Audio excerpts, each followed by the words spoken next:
Have you ever wondered how much our world would change if we all loved more deeply and showed more compassion? This isn't just a hypothetical question. It's a principle at the heart of the teachings of Jesus Christ.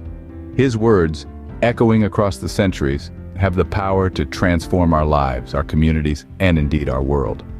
Love and compassion aren't merely emotions. According to Jesus, they are the essence of our very being, the bedrock of our moral compass, and the guiding principles of our interactions with others. These teachings, universal in their appeal, transcend borders, cultures, and faiths, speaking to the core of our shared human experience. In the New Testament, we find numerous passages where Jesus underscores the importance of love and compassion. He teaches us to love not only our friends and family, but also our enemies, to forgive those who have wronged us, and to show kindness to the stranger, the orphan, and the outcast. These teachings challenge us, asking us to reach deep within ourselves to find the strength and the courage to love unconditionally and to act compassionately. And this love, this compassion, isn't a passive sentiment. It's a call to action. It's a call to break down walls of prejudice, to build bridges of understanding, and to extend a helping hand to those in need. It's a call to transform our world through the power of love and compassion. As we delve into these teachings, reflect on how you can embody more love and compassion in your daily life. Consider how you can make a difference, however small, in the lives of those around you. How can you be a beacon of love and compassion in a world that so desperately needs it? As we begin this exploration of the teachings of Jesus Christ on love and compassion, let us remember that the power to transform our world lies within each of us. It's in our words, our actions, and most importantly, in our hearts. As we delve into these teachings, reflect on how you can embody more love and compassion in your daily life. One of the most influential teachings of Jesus Christ is the commandment to love our neighbors as ourselves. This foundational principle is woven throughout the New Testament, a golden thread that binds together the fabric of Christian teachings. In the Gospel of Matthew, Jesus implores his followers to love their neighbors as themselves, a directive that echoes the Old Testament law. This isn't a suggestion or a recommendation, but a commandment, a divine mandate that we are all called to fulfill. This teaching goes beyond the confines of our homes, extending to the whole of humanity. When we truly love our neighbors as ourselves, we foster empathy and understanding. We begin to see the world from their perspective, to feel their joy and their pain. We realize that their struggles are our struggles, their victories, our victories. This interconnectedness is the heart of this teaching. But what does it mean to love our neighbors as ourselves? It's about recognizing the inherent worth and dignity of every individual. It's about showing kindness, offering help, and extending grace, even when it's difficult. It's about setting aside our differences and embracing our shared humanity. It's about treating others not merely how we want to be treated, but how they deserve to be treated. In the book of Luke, Jesus expands on this teaching, urging us to show compassion even to our enemies. He challenges us to respond to hatred with love, to repay evil with good.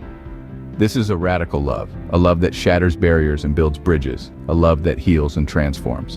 In a world that often seems divided and disconnected, this commandment to love our neighbors as ourselves offers a beacon of hope. It's a call to unity, a call to understanding, a call to love. It's a call that echoes through the ages, as relevant today as it was 2,000 years ago. Loving your neighbor isn't just about those who live next door, it's about showing love to all humanity. Let's strive to live out this commandment each and every day, to embody this love in all that we do.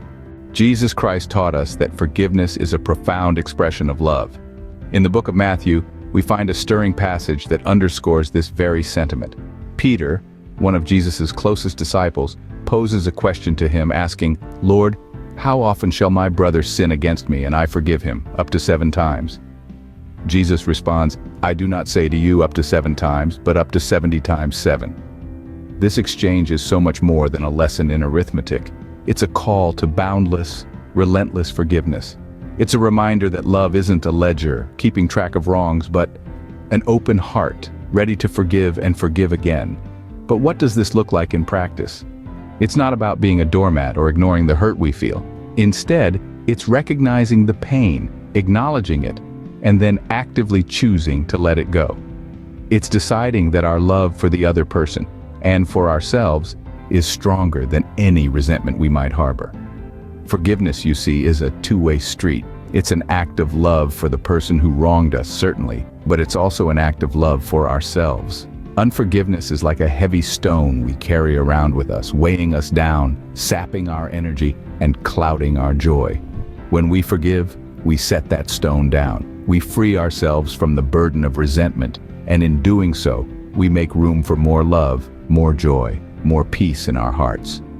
The Apostle Paul wrote in his letter to the Ephesians, "Be kind to one another, tender-hearted, forgiving one another, as God in Christ forgave you." This is the essence of Christ's teachings on forgiveness. It's not just about the other person, it's about us too. It's about releasing the negative energy that holds us back and opening ourselves up to the transformative power of love. So, let's challenge ourselves to embody this profound manifestation of love in our daily lives. Let's forgive not just 7 times, but 70 times 7. And in doing so, let our hearts be filled with love and compassion. Forgiveness isn't just about the other person. It's about freeing ourselves from the burden of resentment. Now, let's look at some heartwarming examples of individuals who have embodied these teachings in their daily lives. Let's start with the story of a woman named Sarah. Sarah was a school teacher in a low-income district. The majority of her students came from families that struggled to make ends meet. Sarah could have simply taught her classes and gone home, but she chose to do more. She started a food pantry at her school, using her own money to stock it. She'd stay after school to help any students who needed extra tutoring. Sarah's extraordinary acts of love and compassion didn't just feed her students or help them with their studies. They showed these children that someone cared for them, believed in them, and was willing to invest in their future. Then there's the story of Martin, a businessman who had everything: wealth, power, and prestige. However, Martin felt something was missing. He began volunteering at a local homeless shelter, serving meals and spending time with the residents. Over time, he developed a deep bond with these individuals, understanding their struggles and their dreams. Martin's compassion led him to establish a foundation that provides job training and housing assistance for the homeless. His acts of love transformed not just the lives of the individuals he helped, but also his own life. And who can forget the tale of young Emily, a high school student who became friends with a new classmate from a war-torn country. The classmate, who barely spoke English, was struggling to fit in. Emily's heart went out to her. She spent time teaching her English, introduced her to other students, and helped her navigate the new culture and education system. Emily's love and compassion made a world of difference to her friend, who not only learned a new language but also found a sense of belonging in a foreign land. Finally, there's the story of an entire community that came together to support one of their own. When a local farmer fell ill and couldn't harvest his crops, his neighbors didn't stand by idly. They rolled up their sleeves, harvested his crops, and ensured his family had enough money to cover his medical bills. This act of collective love and compassion not only saved a family from financial ruin, but it also strengthened the bonds within the community. These stories, from Sarah's food pantry to Martin's foundation, from Emily's friendship to a community's collective action, are all examples of the profound impact that love and compassion can have. They show us that love isn't just a feeling, but a force that can bring about real, tangible change in our world. These stories are a testament to the transformative power of love and compassion. One of Jesus' most renowned parables, the Good Samaritan, perfectly exemplifies his teachings on love and compassion. Let's delve into this timeless tale. Jesus narrates the story of a man traveling from Jerusalem to Jericho. He's ambushed by robbers, left beaten, and on the brink of death. Now a priest happens upon this scene, but instead of helping, he crosses the road and passes by, as does a Levite, who also sees the wounded man, but chooses to ignore his plight. Then along comes a Samaritan, a figure often despised by the Jews of that era. Yet it is this Samaritan who stops, moved by compassion. He cleans the man's wounds, places him on his own mount, and takes him to an inn, paying for his care out of his own pocket. He even promises to return and settle any additional costs. Now, this parable isn't just about the Samaritan's act of kindness. It's about breaking down the walls that divide us. It's about seeing the humanity in every individual, regardless of their race, religion, or social status. It's easy to love those who are like us, who share our beliefs and values. But Jesus challenges us to extend our love and compassion beyond our familiar circles, to help the stranger, the outsider, the one who might be different from us. The Good Samaritan didn't ask about the wounded man's background or circumstances. He didn't judge him based on his attire or the situation he found himself in. He simply saw a fellow human in need and responded with kindness and generosity. This parable serves as a reminder, a call to action, if you will. We're urged to go beyond our comfort zones, to reach out to those in need, to show compassion, not just in thought, but in action. In the end, we're left with a profound question. Who in our lives is the person left on the side of the road, and how can we be their good Samaritan? This parable urges us to go beyond our comfort zones and reach out to those in need. Having explored Jesus' teachings and seen their impact, we all have a role to play in spreading love and compassion. We've journeyed through the New Testament, delved into parables, and shared stories of love and compassion in action. Now it's time to reflect on what role you can play in this beautiful symphony of love. Imagine a world where everyone chooses to love a little more each day. A world where compassion isn't an afterthought, but a guiding principle. This isn't a far-off dream, but a reality we can all contribute to.